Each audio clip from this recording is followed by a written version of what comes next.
छत्रपती शिवाजी महाराज की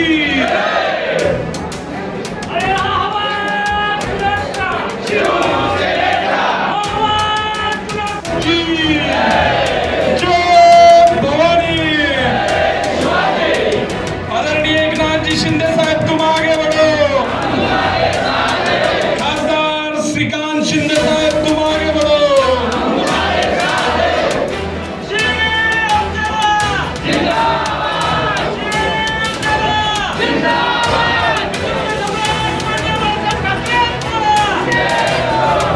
कधीपर्यंत निवडून येण्याची शक्यता आहे? मागच्या महिन्यापूर्वी आमच्या सर्वांचे मार्गदर्शक आदरणीय श्रीकांतजी शिंदे साहेब सोलापूर जिल्ह्याच्या दौऱ्यावर आले होते आणि ते आले असता सर्व कार्यकारिणीची बैठक जिल्हा कार्यकारिणीची त्या ठिकाणी झाली। सखोल माहिती घेतल्यानंतर त्यावेळी नव्या जुन्यांना परत एकदा संधी मिळावी या दृष्टिकोनातून ती कार्यकारिणी बरखास्त करण्याचा निर्णय पक्ष संघटनेनं त्या ठिकाणी घेतला आणि त्या निर्णयानंतर परत एकदा कार्यकर्त्यांची मतं आजमावून घेऊन त्यातली इच्छुकांची मतं आजमावून घेऊन परत एकदा सोलापूर जिल्ह्यातील शिवसेनेची पुनर्बांधणी करण्याचा निर्णय पक्ष नेतृत्वानं त्या ठिकाणी घेतला।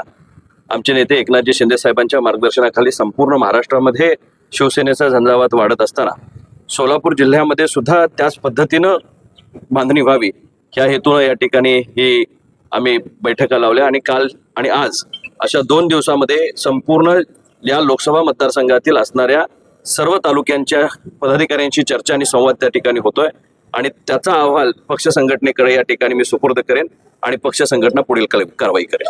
विधान परिषदेच्या निवडणुका सुरू आहेत। संजय राऊत असं म्हणतायत की ज्या पद्धतीने बिनविरोध निवडणुका झाल्या अनेक जिल्ह्यांमध्ये ते बघता 150 कोटीचा घोडेबाजार झाल्याचं त्यांचं म्हणणं आहे, काय उत्तर असतं? याच्यापूर्वी बऱ्याच वेळा उभाटाच्या सुद्धा सीट्स या ठिकाणी बिनविरोध झाल्या होत्या। ज्यावेळी एखादी गोष्ट बिनविरोध होते त्यावेळी त्यांना घोडेबाजार त्या ठिकाणी आठवतो। खऱ्या अर्थानं संजय राऊत साहेब हे अंतराळात न उडलेलं विमान आहे, ते कुठं जाऊन लँड होईल याचा काही या ठिकाणी अंदाज लागत नाही। पण मी निश्चितच या ठिकाणी सांगेन की आज तिन्ही पक्ष शिवसेना असेल, भाजप असेल, राष्ट्रवादी काँग्रेस पार्टी असेल, हे तिन्ही पक्ष ताकदीनं जनमानसाच्या सेवेमध्ये त्या ठिकाणी गुंतलेले आहेत आणि प्रत्येक महानगरपालिकेमध्ये, जिल्हा परिषदेमध्ये, स्थानिक स्वराज्य संस्थेमध्ये अतिशय उत्कृष्ट कामगिरी या पक्षांनी त्या ठिकाणी बजावलेली आहे आणि या तिघांच्या एकमेकाच्या एक दिलेनं ज्यावेळी या ठिकाणी पुढे जात आहेत त्यावेळी येणाऱ्या विधान परिषदेवर जे या ठिकाणी उमेदवार निवडून जातील ह्या तिघांच्या विचाराचे असतील याच्यामध्ये पक्ष काम करताय असं तुम्ही म्हणताय, मात्र कालच्या बैठकीत जे आहे ते शिवसैनिकांनी जे आहे तो भाजपवरती अनेक प्रकारचे आरोप देखील जे आहे ते लावलेले आहेत। कुठंतरी समन्वयाची वागणूक घेत नाहीत, सोबत घेत नाहीत, अशा विषयावरती जे आहे ते काल आरोप लावलेत आणि पहिल्यापासूनच जे आहे ते सोलापुरातले शिवसैनिक आरोप लावतात।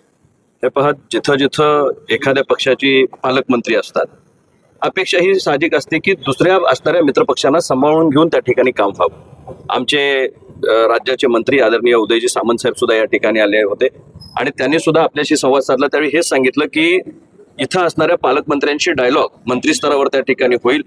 इथं असणाऱ्या डीपीसीच्या बाबतीतला या ठिकाणी निर्णय असू दे, वेगवेगळ्या योजनांच्या बाबतीत असू दे, शिवसैनिक म्हणून जो कार्यकर्ता तळागाळापर्यंत काम करतोय त्याच्यावर कुठला अन्याय होणार नाही याची खबरदारी पक्ष म्हणून आम्ही घेणार आहोत आणि निश्चितच तेही या ठिकाणी एका जबाबदार पदावर आहेत। असा दुजाभाव एकमेकाशी न होता काही ठिकाणी शिवसेनेचे पालकमंत्री असतात तिथं ओरड वेगळ्या पद्धतीनं भाजपचे कार्यकर्ते करत असतात, काही वेळा राष्ट्रवादीचे कार्यकर्ते करत असतात, काम करत असताना काही कमी जास्त होत असतं। निश्चितपणे एकत्रपणे समन्वयानं त्यामध्ये मार्ग काढला जाईल। कोणत्याही बेबनाव आमच्यामध्ये या ठिकाणी नाही। शिवसेनेचं आणि बीजेपीचं महाराष्ट्रामध्ये या ठिकाणी शासन एकत्रपणे काम करत आहे। येणाऱ्या काळामध्ये सोलापूर जिल्ह्याची घडी शिवसेना आपल्या तऱ्हेने या ठिकाणी बसवण्याचा प्रयत्न करत आहे, पण भाजपच्या या ठिकाणी नेत्यांनी सुद्धा त्यांच्याकडे आज इतकी सर्व सूत्र आहेत त्यांनी सुद्धा शिवसैनिकाला विश्वासात घेऊन काम करावं एवढीच आमची माफक वरिष्ठांनी सांगूनही माघार घेतलेला आहे, बंडखोरी झाली त्या ठिकाणी दिसते। आता काही वेळा कार्यकर्त्याच्या अपेक्षा त्या ठिकाणी पुढे गेलेल्या असतात, काही वेळा एखाद्या शब्दावर आता सोलापूर जिल्ह्यामध्ये आमचे जे अर्ज होते ते साहेबांचा एक शब्द आल्यानंतर ते मागे घेण्यात आले। सांगली जिल्ह्यातले अर्ज लगेच त्या ठिकाणी मागे घेण्यात आले। महाराष्ट्रातल्या काही ठिकाणी अशा पद्धतीचा तिढा त्या ठिकाणी तयार झालाय, हे खोटं नाही। पण त्यामधनं या ठिकाणी पक्ष नेतृत्व योग्य तो मार्ग काढेल आणि तिन्ही नेते एकत्रपणे बोलून त्या कार्यकर्त्यांची समजूत काढून पक्षाला कुठं हानी होणार नाही याची काळजी त्या ठिकाणी उमेदवाराला होणार नाही याची नेते जे आहेत ते ठाम आहेत. बंडखोरीची जी उमेदवारी त्यांनी भरलेली आहे, गोकुळ गीतेमुळे महायुतीमध्ये पेच निर्माण होते. नाही, हे पहा, काही लोकांना समजूत काढण्याची गरज आहे आणि ते निश्चितपणे पक्ष नेतृत्व त्यांच्या पातळीवर त्या ठिकाणी करेल. गीते साहेबांना सुद्धा विश्वासात घेऊन पक्ष नेतृत्व त्यांची समजूत काढण्यामध्ये यशस्वी होईल अशी मला खात्री आहे. काही ठिकाणी ज्यावेळी स्पर्धेला सुरुवात होते त्यावेळी प्रत्येकाच्या अपेक्षा असतात, आशा असतात, प्रत्येकानं काहीतरी तयारी केलेली असते आणि त्याला असं वाटत असतं की आपल्याला ह्या निमित्तानं संधी मिळावी. निश्चितपणे इतक्या मोठ्या प्रवाहामध्ये ज्यावेळी काही कार्यकर्त्यांना असं देता येत नाही त्यावेळी काही गैरसमज होण्याची शक्यता असते. नेतृत्व त्याची समजूत काढण्यामध्ये यशस्वी. ज्यावेळेस सोलापूर विधान परिषदेची निवडणूक लागली, आपल्या दोन जे पदाधिकारी आहेत त्यांनी उमेदवारी अर्ज दाखल केला. मात्र उमेदवारी अर्ज दाखल करताना कुठेतरी निधीवरून हा उमेदवारी अर्ज दाखल करतोय. पालकमंत्री निधी देत नाहीत, निधीमध्ये कुठेतरी कमतरता ही तक्रार माझ्याकडे संपर्क प्रमुख म्हणून सुद्धा या ठिकाणी पदाधिकाऱ्यांनी केली. हीच तक्रार मंत्री महोदय आदरणीय उदयजी सामंत साहेबांच्या समोर, श्रीकांतजी शिंदे साहेबांच्या समोर पदाधिकाऱ्यांनी केली आणि निश्चितपणे त्याचाही आम्ही या ठिकाणी आढावा घेतोय. तिन्ही सत्तेतले पक्ष आहेत, त्यामध्ये शिवसेनेचा असणाऱ्या पदाधिकाऱ्यांच्यावर अन्याय होणे ही खबरदारी घेणं ही आम्ही लोकप्रतिनिधी म्हणून आमची जबाबदारी आहे. आमच्याकडे आता खासदार म्हणून या ठिकाणी ज्योतिताई काम करतायत, संविधानिक पदावर त्या ठिकाणी आहेत, डीपीसीच्या निधीमध्ये असतील किंवा इतर या ठिकाणी त्यांना आता त्याच्यामध्ये स्टेक आहे. उद्याच्या काळामध्ये पक्षाच्या वतीनं त्या भूमिका त्या ठिकाणी मांडतील. पक्षानं जो या ठिकाणी फॉर्म्युला ठरवून दिलाय त्यामध्ये आमचे कार्यकर्ते निधीपासून वंचित राहणार नाहीत याची खबरदारी शिवसेना पक्ष निश्चितपणे. पेपर फुटीनंतर काँग्रेस पार्टीचा एल्गार पाहायला मिळतोय, दिल्लीत मोठं आंदोलन सुरू आहे. काय नेमकं परिस्थिती? आज देशभरामध्ये याच्या बाबतीतलं या ठिकाणी आपण पाहिलं असेल की तरुण त्याच्यामध्ये अचानकपणे सामील झाले आणि एखाद्या गोष्टीमध्ये एखाद्या वक्तव्यावरनं तयार झालेलं या ठिकाणी कशा पद्धतीनं रूपांतर होतं. तरुणांच्या भावना समजून घेणं गरजेचं आहे, त्यांची मनस्थिती समजून घेणं गरजेचं आहे. राजकारण एका बाजूला, पण भारतातला तरुण कुठल्याही जातीपातीचा, धर्माचा, राज्यातला, भाषिक असे ना, पण त्यांच्या असणाऱ्या विचारांना खऱ्या अर्थानं आत्मसात करण्यासाठी, इन्कॉर्पोरेट करण्यासाठी पार्टीज आम्ही सुद्धा आता तयार झालो पाहिजेत आणि त्याच्यामधनं रेसिप्रोकेटिव्ह अशा पद्धतीचं राजकारण त्या ठिकाणी झाले पाहिजे. त्यांची जी मतं आहेत ती समजून घेऊन निश्चितपणे त्यांच्यावर मार्ग काढण्याचं काम शासन म्हणून आम्हाला करावं लागेल.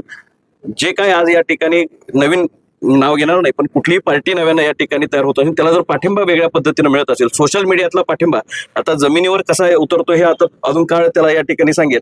पण अशा वेळी जे या ठिकाणी रुटेड पार्टीज आहेत, ज्यांनी जमिनीवरचं काम त्यांचं त्या ठिकाणी चालू आहे, त्यांनी सुद्धा पॉझिटिव्ह अँगलने या गोष्टीकडे पाहणं गरजेचं आहे आणि त्यातनं जे चांगलं आहे ते घेऊन आपल्यामध्ये जर काही दुरुस्ती करणं गरजेचं असेल तर निश्चितपणे केली पाहिजे ह्या मताचा मी. प्रमुख मागणी आहे की धर्मेंद्र प्रधान यांचा राजीनामा आणि शेवटी हा केंद्र शासनाचा निर्णय तो आदरणीय प्रधानमंत्री हे प्रधानमंत्री महोदयांच्या अखत्यारीतला विषय आहे. शेवटी त्यांच्यापाशी त्यांनी एखाद्याची मागणी असती, त्यांनी आता आंदोलक म्हणून त्यांनी ती मागणी केलेली आहे. शेवटी निर्णय हा सर्वोच्च प्रधानमंत्र्यांचा.